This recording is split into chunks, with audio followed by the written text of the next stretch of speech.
Assalamualaikum and hello. Today we're going to look at directed writing. In this lesson, I will teach you how to write the introduction for a talk. A talk is a speech. In Malay, we call it ucapan. Now, let's get started. Let's have a look at the question. Obesity has been on the rise, with more and more young people becoming obese. What does it mean? Kegemukan meningkat dengan ramai anak muda menjadi gemuk. Your school has decided to launch a health week. Means, sekolah kamu bercadang untuk melancarkan minggu kesihatan. To raise awareness among students. Meningkatkan kesedaran di kalangan pelajar about the need to be more health conscious, tentang keperluan untuk prihatin terhadap kesihatan.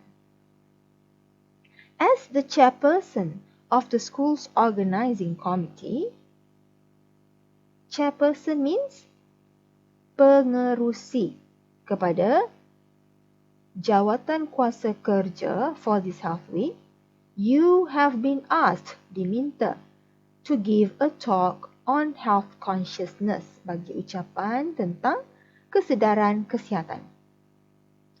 Now that you know the meaning of the instruction, let's start writing the introduction.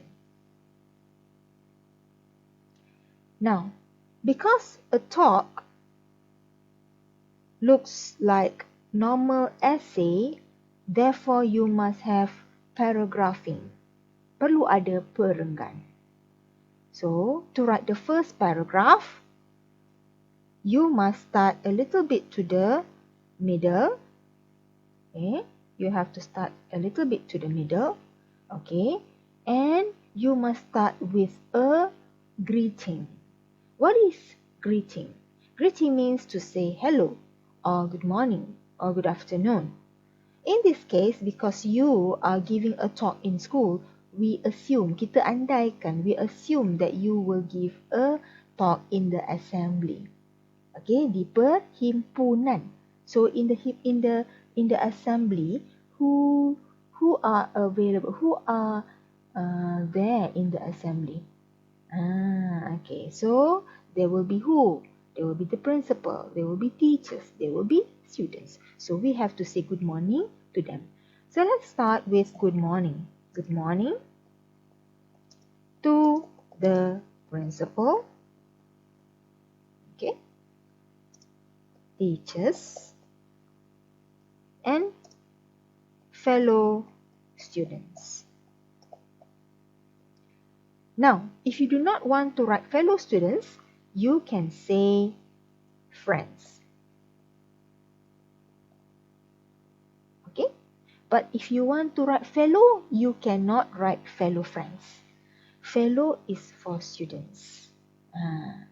Now, to start this talk, you must start with something general about the topic of health. Okay, nak mula karangan dalam introduction, mesti cakap sesuatu yang general dulu, sesuatu yang umum tentang tajuk tersebut. Sebelum kita bagi tahu kita nak cakap tentang apa, before we want to tell people the title of our speech, of our talk, you must say something in general about the topic. But bukan semua orang ada idea, not everybody has ideas. What do? We can make use of the instruction. Kita gunakan semula instruction yang diberi. So, we use obesity,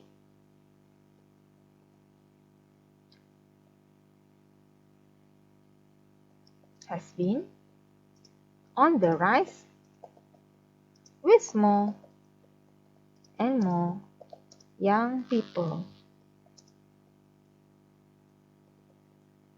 becoming obese. Full stop. Now, your school. You cannot write your school here. Okay, because it is also your school. Ni pun sekolah kita juga. Okay, because you pun pelajar. You bagi ucapan dalam perhimpunan. Sekolah tu pun sekolah you juga. You tak boleh kata sekolah kamu, your school, tak boleh. So, kita kena cakap our school. Alright, so change to our school has decided to launch, melancarkan, melancarkan a health week to raise, meningkatkan awareness, kesedaran among students about, tentang the need to be more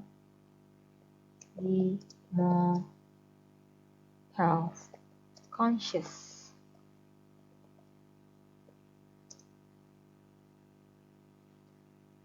Sebagai pengerusi, as the chairperson,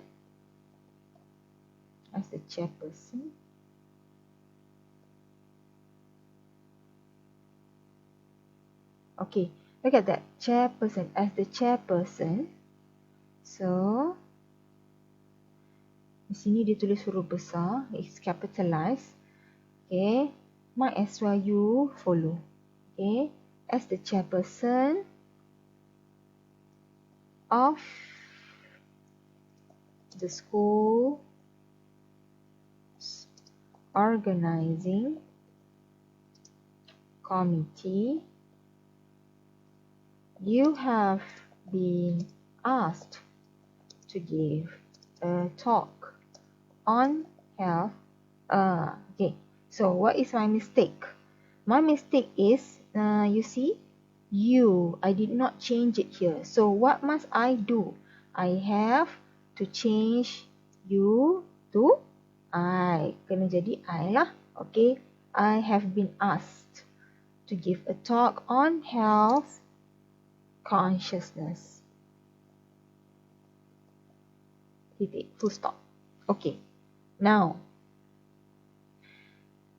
it's not too difficult, is it? Now you already have one piece of paragraph to be your introduction. Keep practicing, and I see you in the next lesson on how to write the body paragraph. See you.